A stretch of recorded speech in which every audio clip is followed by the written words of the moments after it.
The moment that you have all been waiting for. It is a first in television history, I guess we could say, because never before have these two pillars of economic thought faced off on live television. It is time for what we're calling Paul versus Paul. On the one side, Representative Ron Paul has been a pioneer of fiscal conservatism, the face of debt reduction and small government, a hero to the Tea Party.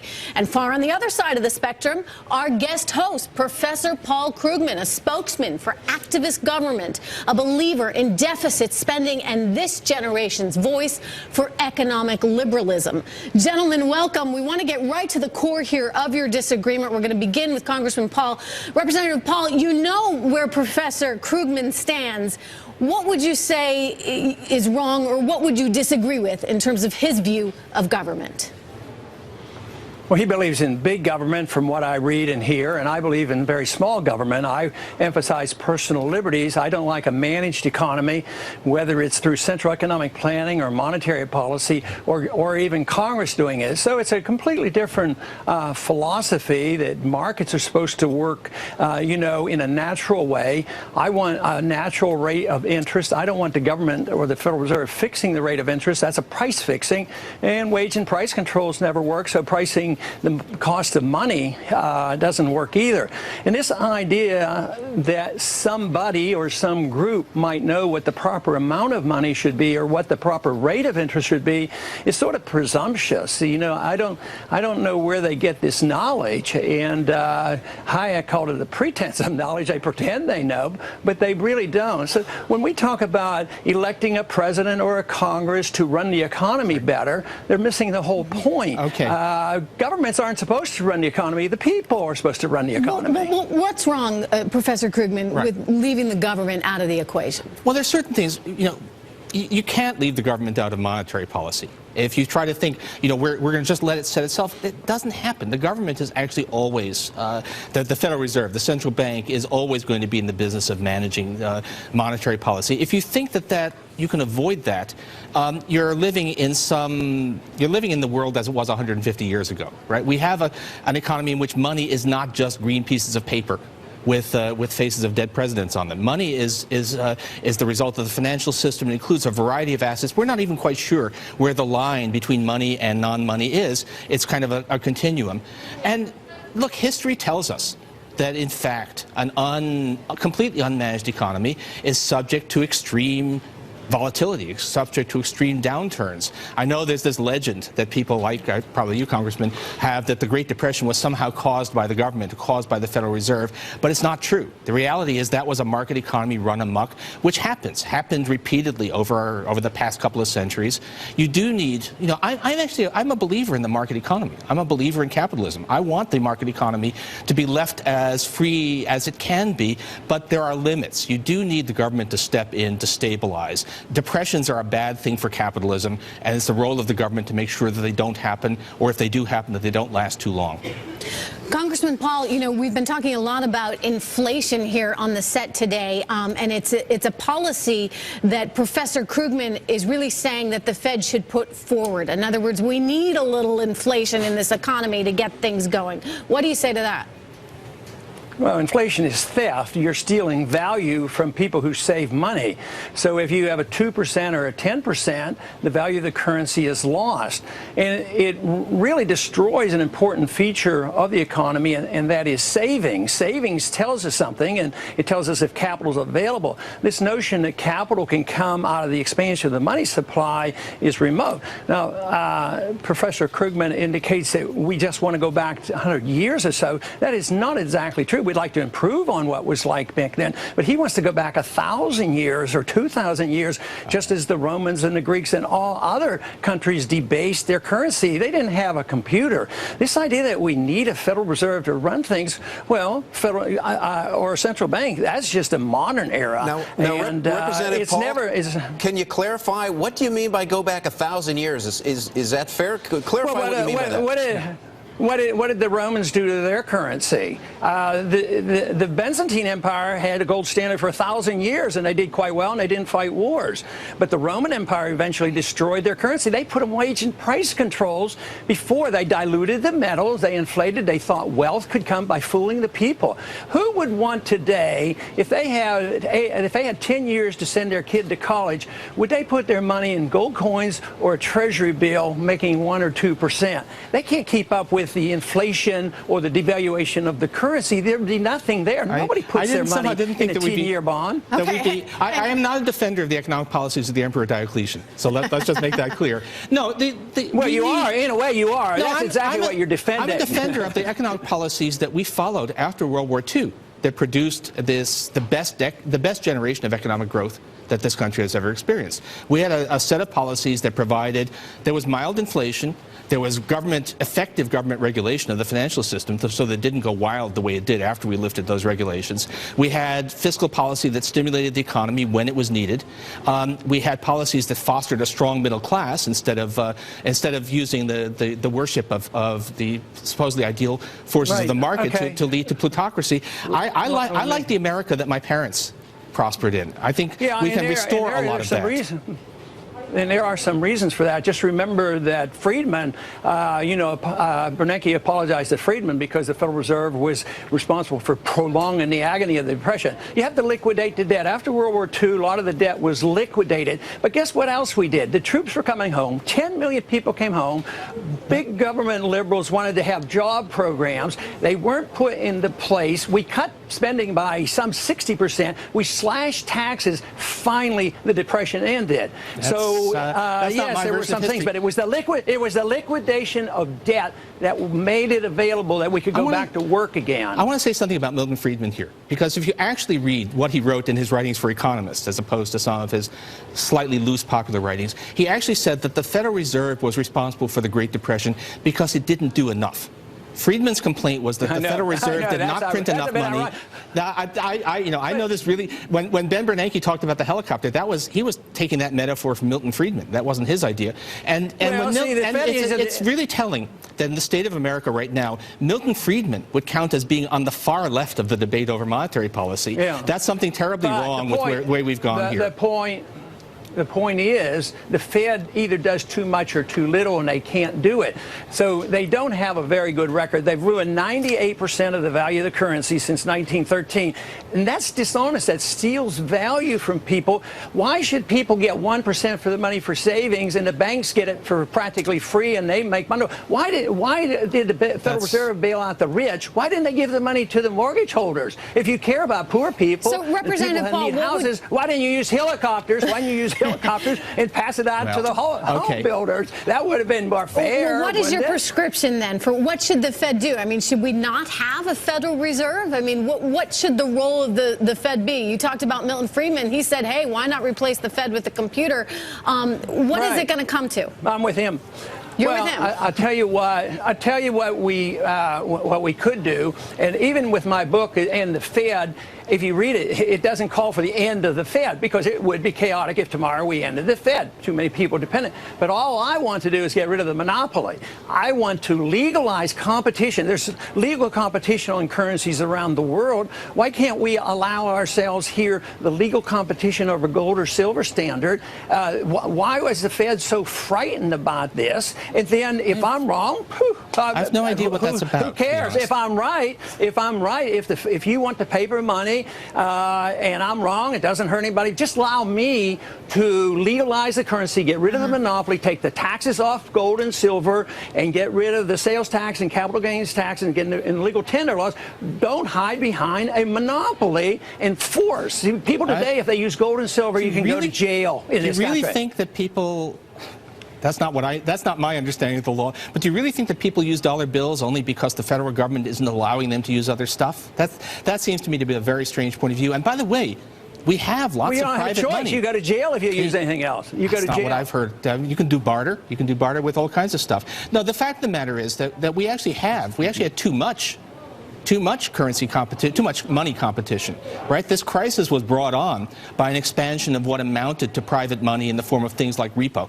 which were uncontrolled and turned into an enormous crisis when they collapsed. So, but look, okay, I mean, it's just come back. If a private company commits fraud, they go to jail.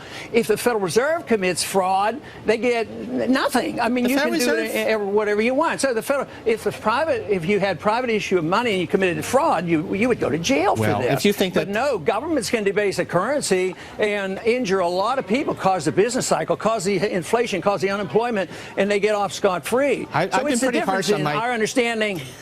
I've been pretty harsh on Ben Bernanke, but fraud is not one of the things I would charge him with. Well, Dr. Krugman, if we can... You want him to print more money faster. Believe me, it doesn't work. We have enough evidence for that. So, Dr. Krugman, let's try to, and we touched on this earlier, but if we can try to put a number on it. Debt here in this country as a percentage of GDP, right now about 100% if you add in... Right, state and local. State and local plus Social Security. How much higher could we go? And then we start to put a number on how much higher could we go? And then I want to ask your counterpart, Representative Paul, the same question. All right. I mean, I don't have a fixed number, but if it takes another 30 points to get us out of this depression, then I'm willing to accept that. I won't claim that there's no risk, but the risk of not doing what it takes to get out of the depression is a clear and present danger. I don't want us to go up to Japanese levels of debt, even though they turn out to be able to carry those levels of debt. But we're not anywhere close to a red line here, is the point. I can't give you a specific number, but we're not 130%. As you just cited, 30 percentage points. Britain was, you know, when John Maynard Keynes was writing, Britain had debt that was on the order of 130% of GDP. That didn't stop fiscal stimulus from actually being the answer. The main point is that trying to reduce that number by slashing spending now actually makes even the debt problem worse. It's one thing to say, oh, I don't like that level of debt, but if you're going to say, and my proposal is to actually destroy the economy so that we can't, in fact, afford to carry the debt we already have, that's not a helpful policy. Representative Paul, your response? Well, he just ignores the fact that we did better after World War II when we did reduce the debt and the spending. But no, one thing I can't agree with him is we don't know the precise date. We don't know whether it's 110, 130. It could be tomorrow on some other event because there is a subjective factor involved. And we are sort of given a leeway because the world still trusts our dollar. I agree with him. But that just means it's a bigger bubble for our bonds and our dollar. So we don't know, but if this were true, America, as long as if you believe that the world will continue to take our dollars no matter what our debt is, Americans shouldn't have to work anymore because we just print all the money. But the worst part about all this is the facilitation of debt because the Fed is the lender of a resort, not only to their friends on Wall Street and all their banker friends, but also to the politicians who get reelected by running up these debts, and the Fed always is there. They have to be there. So there's no restraints on the Congress to run up debt. So if you love big government and think it can last forever, no, I can understand why you'd love the Fed, but some of us believe in freedom and markets and sound money. I believe in freedom and markets. I just don't believe in monetary policies to perpetuate depression. We're going to leave it there. We're going to have much more with Representative Paul, Representative Ron Paul, and also Professor Paul Krugman on the other side of this break. We also want to point out that we're going to be talking with Dallas Fed President Richard Fisher. Maybe we'll see how he handles all this criticism of the Fed. We've got the whole gang back with us in 2 minutes. Now, Congressman, welcome back to the show. U.S. debt. Thank you. Fast approaching $16 trillion. Unemployment still above 8%. When you look at the universe right now, what do you see as the bigger threat? Is it unemployment or is it our debt levels? I don't think you can separate them, but if you want the one number, I think it's the debt that does it because it's a cause of unemployment because all the money is going into government spending and paying for the debt. So therefore, it comes out of the marketplace, and that causes the unemployment. But I think the unemployment is a lot worse than 8% because even the Bureau of Labor and Statistics, when they report the people who don't look for work any longer, it's much higher. So we are in a very serious crisis. But it's big government, big spending. Like I mentioned earlier, it's this idea that the Fed is always there and can bail the politicians out, and they are the lender lender of last resort for the politicians and all the big banks and all the things that they do in this atmosphere that we have today. Well, you know, theoretically, if companies and corporations thought that the Fed was always going to be there to bail them out and that things could always be good, they might actually be willing to take on a little bit more risk. But we're in an environment right now where CEO after CEO will come on this program and say, you know, they're not feeling confident enough about the future, and they're not feeling confident enough about the rules that will be in place in the future to actually go out and hire. Well, I think where the real damage being done right now are the politicians. They talk about deficits, and you know, there are about 12 of us that started off in the Republican primary. Nobody else offered a real cut. I think it's so serious, I offered a $1 trillion cut in one year. So it's the government that knows the lender of last resort. There will always buy these treasury bills, will always keep interest rates lower than the market. If the politicians knew interest rates would go bumped up, if they start hogging up all the credit, they would have to quit. They wouldn't be able to finance the wars. They wouldn't be able to finance runaway welfare. That have so to in other words, back. the Fed's to blame. But politically, it's almost impossible for them to accept that. The Fed, then, you think, is to blame for basically these huge debt levels, because low interest rates means, you know, it enables Washington to continue spending? They're an accomplice. It's everybody. The people have an appetite for big government. I mean, in the Republican primary, they want you to go into Iran, and they want you to go into Syria and all these places, even more so than Obama. But the people still have an appetite for welfare, enough for the politicians not to want to cut back. So the people have the appetite. The politicians love to wield power and influence, and that's how they can raise money. And also the Fed is there to accommodate. It doesn't have to come out of savings, but this is where the distortions come from, and you can get away with this for a while. And really the breakdown of the system occurred in 1971, and we've been able to get out of the recessions by spending more. Are you talking about the gold standard? Yeah, I want to get to gold in a second. Last link. The last link to gold. And I want to go there for sure. But first, let me ask you, because you're saying we need to cut all this spending. Otherwise, we're going to have a huge hangover that generations after generations are going to have to deal with. So suppose we do. How do we prevent ourselves from becoming, say, the next Spain? I mean, you look at the austerity measures that they've put in place in Europe after years of spending. Now the austerity is just not working. In fact, it's digging them deeper into trouble. How do we prevent becoming Europe? Well, if you only do the austerity and you don't correct the other problems, then they're probably a little bit further in Europe, a little bit further along in their socialistic welfare programs than we are.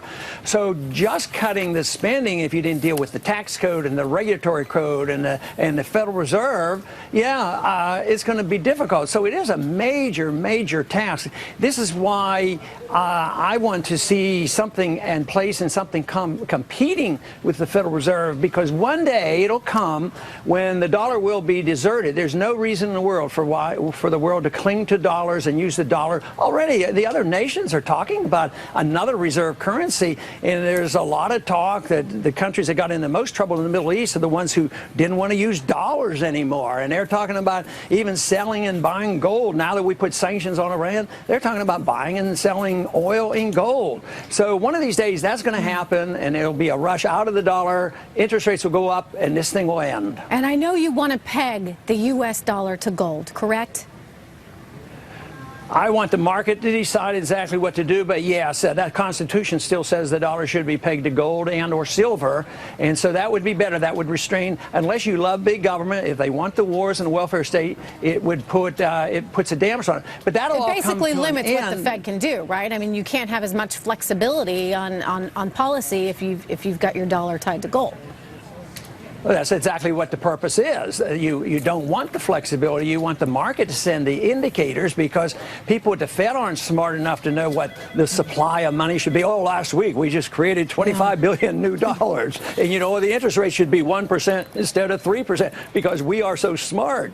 And this will, and because of this confusion, that's one of the reasons the businessman, once the confidence is lost, he doesn't, it's much better for the banks to get money for free and loaning it back to the government at 3%. Well, if so we they have have no incentive to. Representative Paul, if we have a Bretton Woods 2.0 summit, will you join us? Well, sure, Okay. I would join it, but So Bretton Woods was hardly the answer because it was destined to fail. all right. Well, I've got you on record for that. But then finally, let me just ask you. Okay. I mean, you've been a voice of fiscal conservatism in this race. How much longer do you anticipate staying in? So the votes are counted. So the votes are counted, and if the votes are counted, right now, just look at this last week and all this happened at these states. I mean, the news are very favorable to us. I mean, we could even end up winning Iowa, ironically enough. And Minnesota, we're doing well, and Maine, and state of Washington, and Nevada, and Missouri. We're doing very, very well. Some of those states we could well win or come up very much because the delegates process is completely different than these straw votes that have been going on. So we're pleased. And they're on the process. It's got another month or so till they count all the delegates and find out exactly where we stand. and you'll be there until they count the delegates? Sure. Okay. And if the delegates are counted and it turns out that Governor Romney is nominated, will you support him? Oh, it probably depends a lot of ideas on what his platform is going to be. If every single thing he has in the platform I disagree with, it's going to be tough. You know, what if it's 100% opposite of everything I've said on civil liberties, on the war issues, on spending cuts, on monetary policy? You know, what can I do? I mean, we have millions of people now supporting our campaign, and millions haven't been heard from because they're independents and they're Democrats because they're unhappy with Obama. Okay. So to support somebody that might have 100% opposite views of mine, it would be difficult. Okay. Hopefully he sticks to his guns about not raising taxes. Okay, so still up in the air as to whether you will support Governor Romney, but you are sticking at it until all the votes are counted. Our thanks to you, GOP presidential candidate and Texas Congressman Ron Paul. Thank you. All right, just ahead, everyone, we'll get some. All right, welcome back, everyone. Paul Krugman has been with us on set for more than an hour, and we've covered everything from inflation to the deficit to jobless youth. Now we want to get to the Krugman conundrum, and we also want to get to your tweets that you've been sending us. First of all, sort of that conundrum that we were talking about earlier today, Adam and I. You know, you say you're a free market guy, but at the same time, you're also very much in support of government intervention. How do you justify the two? Because the markets are not a manifestation of divine will. They're something that is a very good way to organize an economy, but not a perfect way to organize an economy. And there are times when the markets fail. They fail on things like pollution. They fail on things like recessions and depressions. And those are the times when you need the government to step in. It's not, you can be, you know, John Maynard Keynes said he described his own position as moderately conservative. He wanted the government intervention that was necessary for the market economy to thrive, and that's what I want too. All right, let's get to some of these tweets. Our viewers have been pouring in here with questions for Professor Krugman. Let's just highlight a few here. At History Squared said, Krugman and Keynesian grand flaw is that they assume an unlimited appetite for debt and an unlimited appetite for a currency. What do you say about that? Well, I mean, no. I mean, get us out of this depression, and I'll become a deficit hawk. I actually was a deficit hawk during much of the Bush years. I remember you. I was saying, you know, we're doing these irresponsible tax cuts, we're doing these unfunded wars. This is a bad. We shouldn't be doing this. I've become a spend guy because we're in a depression, and once we're out, I'll change. So this notion, it's a kind of role reversal all through the Bush years. You know, people like me were saying, hey, what are we doing? We can't afford this, and the people were saying, oh, deficits don't matter. Then those very same people are now accusing people of like me of being indifferent to the deficit. No, I mean, this is a very special time. Fortunately, we don't spend a lot of our time in depressions, but we're in one right now. Do you see yourself as partisan, or do you try and look at this all just through an economic lens? I try to do it. I mean, it's impossible not to have views on the political parties right now, right? And there is, in fact, nobody in the Republican Party who agrees with me, and not everyone in the Democratic Party, but some people do. But I'm trying to do, my view of how the economy works has evolved a little bit, but it's not very different. I'm drawing on stuff that I wrote 14 years ago on how to deal with the Japanese problem and applying it to America today. That's not partisan. All right, Professor Krugman, another one. This is another tweet that just came in. You ready for this? Asset inflation is good for the 1%. It's bad, however, for consumers and for the world who buy food and gas. What do you say about that? Food and gas is not something that's being driven by Fed policy. Sorry, but Ben Bernanke doesn't have that much power. That's being driven by events in China, being driven by events in a large world economy. He actually doesn't even look at it, right? He looks at core inflation. Right, but whoa, hang on, because you do have, gasoline, oil priced in dollars. So the more he prints, the more really. QE, the dollar goes down, and then the cost of oil. But the dollar hasn't gone down. That's the amazing thing. You actually look at the dollar versus the euro, the dollar versus the yen. It has not, right? I mean, it hasn't. In terms of the world's other major currencies, we have not had a big depreciation of the dollar. And in terms of this notion that printing money is only for history says it's not true. History says that a regime of moderate inflation is actually better for workers than what we've got right now. The notion that it's all for the rich, and actually, think about who is on which side here. Right? The Wall Street Journal editorial page is dead set against QE. Do you think that the Wall Street Journal, really has it in for the holders of assets? And do you think that I really want to support them? Come on, look at the politics here, and that'll give you a pretty good clue to where the economics really is. So at Subhatist, did I say that right? I think so. I hope they don't hate us. Okay. Fed's inflation target is low. So is Paul, are you, a big advocator of QE3 and QE4, 5, 6? I mean, how much do we need? QE, this is Ben Bernanke, 2000, saying we need enough until we've solved the problem. So QE3, I'm skeptical about how much leverage you get from big bond buys, but they do something, and sure, I mean, what more would you? Inflation, by the Fed's preferred measure, is running below target.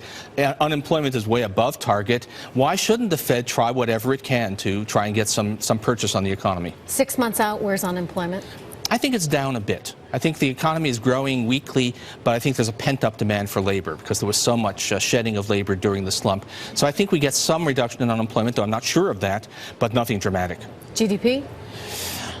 We seem to be in a kind of a two plus range. Who knows really? But we're growing. I think there are some fundamental factors driving the economy, which could be screwed up by events. But I think we do have the makings of a slow, spontaneous recovery out there. So no double dip scenario for you. I wouldn't say not. I mean, I wouldn't say it can't happen. That's not my most likely outcome. Okay. We're going to leave it there. Thank you so much for joining us on the show today. Our guest host for the Street Smart program today, Paul Krugman. We just want to point out your book, of course, End This Depression Now. It is out today. You can pick it up today on bookstore shelves. Thank you so much.